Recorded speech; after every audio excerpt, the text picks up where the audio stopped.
So I'm online looking at different things, and I posted a question on Facebook asking about split dashboards because I bought a oval Volkswagen and the dashboard is an oval dashboard, but I have to have a split dashboard. So I posted on Facebook and I asked the question, does anyone have any advice? And I got this response back from somebody in the Netherlands. His name is Rudy, and apparently he owns a Hebmüller, not just any Hebmüller.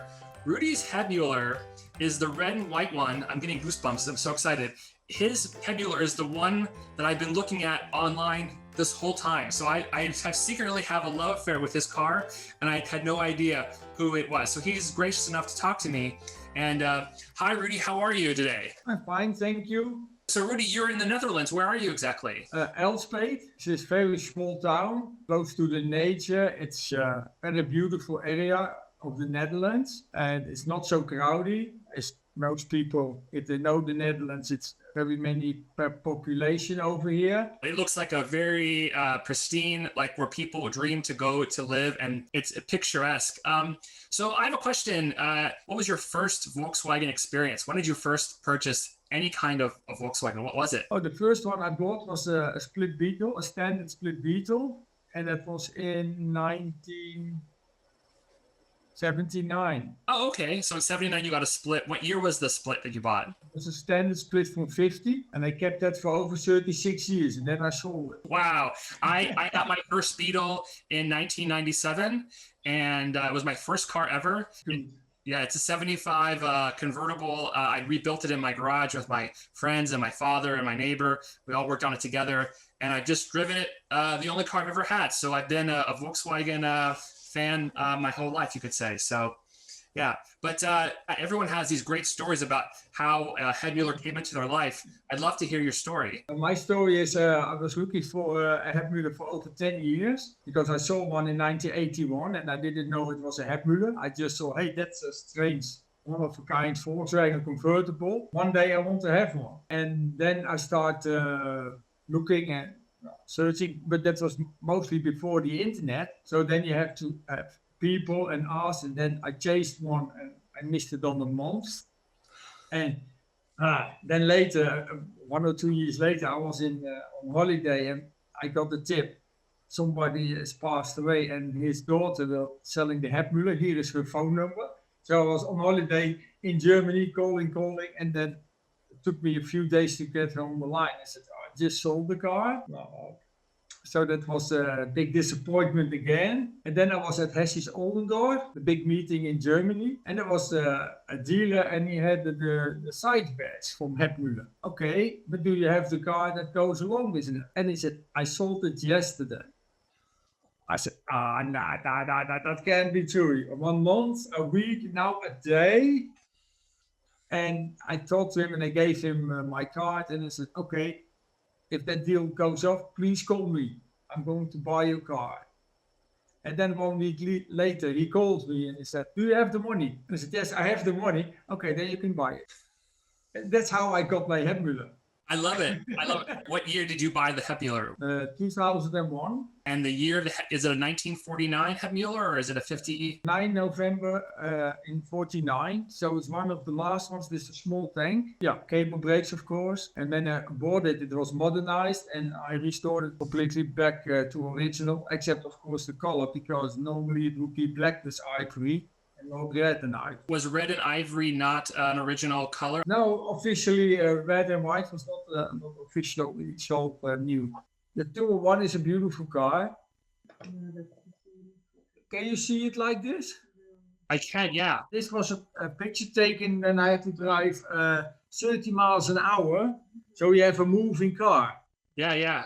I have this wonderful book, but it's all in German, Rudy, and I don't speak German, so I'm struggling to kind of put it together. Okay, but on the book, this is how mine should be. Black and ivory. Got and it. you had also black and white, black with red sides. I owned one like that also. And then my wife said, I prefer black and red instead of black and ivory. I said, you know, I bought it red and white. I painted the original color red. It's original color from the sides. I painted it red and white again. Car is original. It's a very rare car. like Hebmüller is, but I still love it like it's red and white. Like Happy, I don't know. We call them Santas, the red and whites. We call them Santas. It is. It's like a little Santa. It really is. Yes. I also like this red and white color. So I did the same idea paint job back in high school. I did with the red on the outside and the white in the middle. But red is just so happy, and it just inspires like smiles. And it just, if you drive around anywhere, people say, "Oh wow, look at that car," because of the color. I think combination is just so perfect. A long time ago, they didn't have the ability to make your own Hebmüller, and as you said yourself, 10 years to find it. If you're lucky, you missed 3 times, and the 4th time you got lucky. So I looked online and I saw that Dirk makes some pieces that you're able to make your own. And he said, well, you should buy a donor car, a oval preferably, between this year and this year. So I scoured the country. Oh, I found one oval. Somebody was going to restore it. They took everything apart and sandblasted and primed it, and now they were going to start body work, and then they decided they wanted to do something else. So he sold me his oval. But to be honest, I restored a few already now in the last few years, and I'm restoring one now. Oh, you are? Yes, but they're very hard to restore. And if you only have the parts, then you don't have the knowledge how to put it all together and how the fitting should be. And so it depends on how original you want the car to be at the end. That's very important to do the restoration. How many Hebmüllers have you restored, Rudy, so far, including the ones you're working on now? 4.5. Wow. So you have physically worked on 4.5 Hebmüllers, and these are all actual numbered Hebmüllers. These aren't just like my car is going to be a tribute car, right? It's not going to be. No, these are all numbered cars. Wow. One of my Hebmüllers is now in Japan, and that was I didn't restore that, but put it back on the road again, make it roadworthy, because it was standing still for many years. Then I bought it as a beautiful car, and then I sold it to Japan, and they are very happy with that car. My 201, that's the red and white, and I did 410, that's black and red. That's also a late 49er. I built one, a restored one, it's now back in America, and now I'm working on another one. You are like the Hebmüller doctor. You bring it back to life. I love it. Bring them back to life. So I know, like you said, if you buy the parts from Dr. D, then you miss a lot of parts. So we also, that's why I responded to your split dashboard. And I noticed on pictures, everyone's dashboard is a little bit different. Sometimes people have the glove box doors. Sometimes they do not. The glove boxes are an option, and most people like it. And in 52, they were for convertible, they were original. But normally for the Hebmüllers, they are like split Beetle, just open boxes. Oh, okay. I like to have closed ones because, well, it's a convertible, and if you can lock them, you can put stuff. I want to put doors on my glove boxes. Yeah. Then there's 2 large holes. The first one is for the speedometer, right? Yes. The next one has a clock in it, right? Yes. But sometimes I've seen it with kind of a radio with lightning across it. That's the brand of radio, the Telefunke. Instead of the clock, you can mount a radio in there. Yeah, you're right. There are so many parts that are. It is very complex. I even had Dirk walk me through his particular parts and how they go and why they were created. So that's helpful, and that gets you part of the way there. But then there's so many additional things that I don't know about. And I've been talking to Peter Scheppens, and he's just been wonderful. If I'm honest, everybody in the Hebmüller community has just been terrific. Absolutely terrific. Yeah, and I'm like, this is, it's kind of like if you go and you run a lot, exercise, and you get into a running club, everybody is so helpful. Like, you can do it, keep going, don't worry about it, you can make it. Yeah, encouraging. So I think everybody knows that this is a very daunting task, and even with the proper funds to do it, it's still very difficult. So that's why I said, I built a car in the past, but I think this is probably outside my expertise. I should get somebody who does this professionally to take on, so it's done right. I would hate to spend $30,000 just for parts on an entry level and then do it wrong and then end up with something I didn't like. But it's not cheap, Rudy. It's not a Wonderful. this is a very expensive.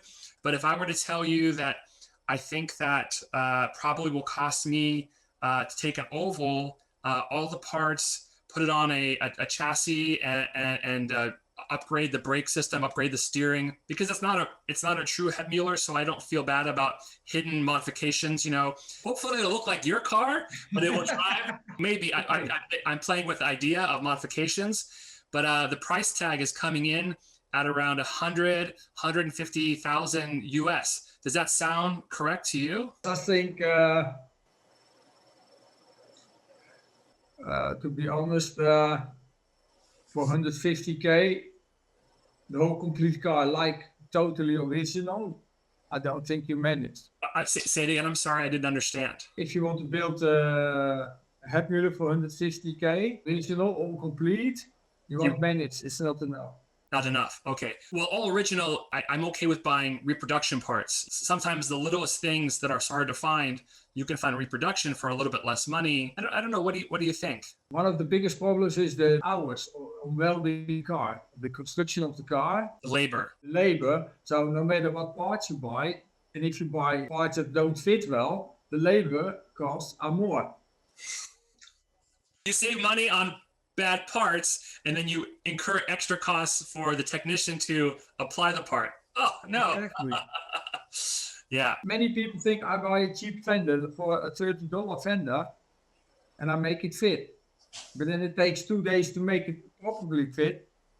And that's more expensive than buying a good fender. Right. Yeah. So like the fenders that I have on the donor car are not correct, but they could be okay. You could weld in the dimples and make it kind of work. Okay, the dimples are easy, so that's cheaper. You don't have to weld it, you can press them in. I might as well just spend 750 euro to Dirk and buy his fenders, which are beautiful, and they will be correct, and it'll be fantastic.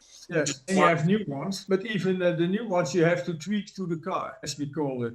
Because they'll just sit a little bit off. You have to make adjustments in the mounting. No, but Hebmüllers are hand-built cars. But you find out if you start to fit the fenders properly, that's the easy part. Got it. That's the easy part, you know. The hard part is the rear cowl. That's difficult, very difficult to make it. You have to adjust the doors, which is far from easy to convert the Beetle doors to Hebmüller doors. And the front section you have to change, so you have to change a lot. I think if you want to start and you don't want a 100% original car, my advice would be buy an oval convertible. Oh, okay. The front window screen is a little thinner, but then you have a convertible, because all the construction is convertible. All of the underneath, all of the support's already there for you. And I think if you alter that one, it is less work than alter an oval. I think, Rudy, you're absolutely correct. Unfortunately, so I might have to do it the other way. Okay, it's doable, but it's not the easy way. It takes more time and more money than you think. And sometimes you think, oh, what have I started? I know now already with some cars. But at the end, you can always win. I have some parts to help you. Oh, that would be great too. Whatever you have, I can purchase from you. I would love to put some pieces from the Netherlands in the car. That would make me very happy. Yes, we are now rebuilt in the back corners to fit the Dr. D cowl. But we make all the parts Dr. D has not in his kit. Okay, terrific. We know exactly what we need to reconstruct it all. At the end, then you have all the parts, but then still you have to weld it all together and build the car out of it. Some assembly required, Rudy. Some assembly required. Well, it'll take a few hours to build one. Also, if you take a real oval chassis, then you have a front beam has bigger ears, so you have better torque, better shock absorbers, bigger ones. The angle is different, so it's much more better handling that from an original split chassis. I see. Okay. In the early days, people use as an easy restoration, they use the oval chassis. They put the Hebmüller body on an oval chassis to have a better engine, better brakes, better steering, and there was a quick fix in fact. I see. You also need special structure to make the car like a convertible. You know how you call them, the beams underneath? Reinforcements. Yes, reinforcements under the heater channel, like your convertible. Even if we buy them from Vietnam, you can buy lots of good metalwork from Vietnam in Finland. Oh, really? Yes, and you can see what he's making. But even those have to be altered to be original for Hebmüller. I see. We make it all like 100% original. So it's quite an effort. But first you have to buy those, then you have to add some parts in it and make a conversion, because Hebmüller has the wiring loom goes in the right side through that heater channel. Huge. Okay, I see. Right. And then it pops up in the front where the semaphore will be. If you're able to send me a list of the parts that you make in the Netherlands that I could maybe purchase from you to help me get you the rest of the way there, how long before you think you'd have the parts ready to send out? What's your time frame? How many months do you need to make them? Oh, that is not months. That could be in a few weeks. So that's not the biggest problem. No, it's not so hard to do. When we start, it goes really fast. It's all in the computer now. Yes. So maybe if you want to make one shipment, it's cheaper for you if you combine a shipment from Europe to the States. Well, I've been talking to Dirk, and he suggested that very thing. So I'm actually having everyone send the parts to him, and he's going to make one customs declaration and send it all in one container. So okay. He's so nice, right? It's such a daunting task. Any help at all will be greatly appreciated, right? Okay, but I see Dirk in a few weeks. I meet him. Okay, great.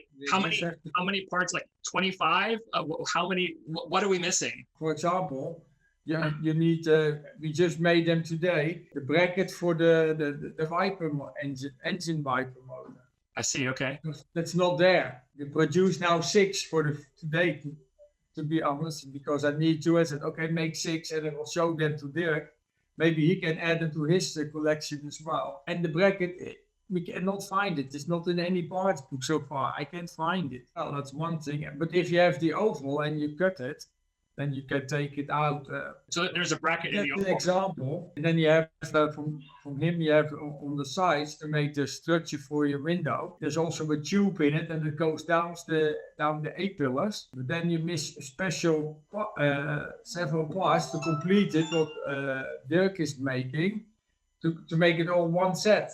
So if you buy it from him, and then you have the side panel like in the convertible, the stanchion panels, but you miss the corners to fit it to the tube. It does have pieces that go in to reinforce it from flexing, but that's a different. Yes, you need those, but you need more than that. Like he is making the rear cowl, and he's making for the water to go in. But then you need all the corners to close the cowl to the rear fenders. And he's not making that. We are now making those boxes again to fit it on your rear fenders. Terrific. Yes. I think without enthusiasts like yourself, this would be even more difficult. So I'm very interested in your parts and would love to learn more about what they are and find a way to buy them. You can buy them for me, and then if I see him, I can hand them over. I go and see him in, I think, 2 or 3 weeks. That'd be great. So I have a little bit of the Hebmüller luck on my side. Yes. Well, you need luck, happy times. That's what makes, I think, this whole adventure fun. It's not easy to do. Not everybody can do it. So I guess that's my last question is, everything I read says there's about 696 Hebmüllers were created. Yeah, that's the official number. In the registry, it's about 215 currently. No. More? 160. Oh, 160. Yeah, less. I think just between 150 and 160. Oh, wow. Okay, so only 150 are accounted for, which means that time and the elements and war and taking care of the other 400 plus Hebmüllers are gone. So the chances of finding one is astronomically impossible, right? It's just you're not going to find an old Hebmüller to restore like you did or like some other people did in early 2000s. It's just not going to happen. Well, it depends, but they are still out there. I have one for sale, so there are still Hebmüllers for sale. Oh, okay. When I'm restoring, I can sell, and the bodywork is done. I could say, well, most of the parts are there, and you can paint it the way you want. That's an option, and do the interior. I have the sheets, etc., but then you have to do the carpet and the cloth, etc., and the roof frame is there. And all the glass is there, the wheels are there, the engine. Depends also on all the parts you need to go with that car. So that would be for a real Hebmüller with all authentic parts with actual birth certificate numbers. And it would have more value than if I convert this other car. Yeah, definitely, because that's a real Hebmüller. So Wow, something to think about. you have options there. Yeah. Okay. So I'd love to see photographs of it. I'm interested. Because my concern is putting money into something that doesn't hold the value. If you're going to pay for something, at least it's worth that. An unfinished Hebmüller is absolutely worth it. But is putting $150,000 to $200,000 US into an oval conversion Hebmüller, is it worth it? I don't know. No. The answer is no. If I would like to buy your car, do you think that some of the parts that I'm buying from everybody else can still be used on that? I don't know how complete it is, how many more pieces you need to finish. Yeah, the build is not completely ready. What's missing? We're still working on it. Be ready in a few months. That's okay. Well, I have to figure that out. Okay. Well, let's think. I have to think about that. This was not the meaning of the call for me. No, yeah, this is taking a complete turn. I just assumed nobody had any Hebmüllers for sale anywhere, and it was impossible to find. And now you're saying that the unicorns do exist, and so I'm not going to sleep for months now, Rudy. I'm so.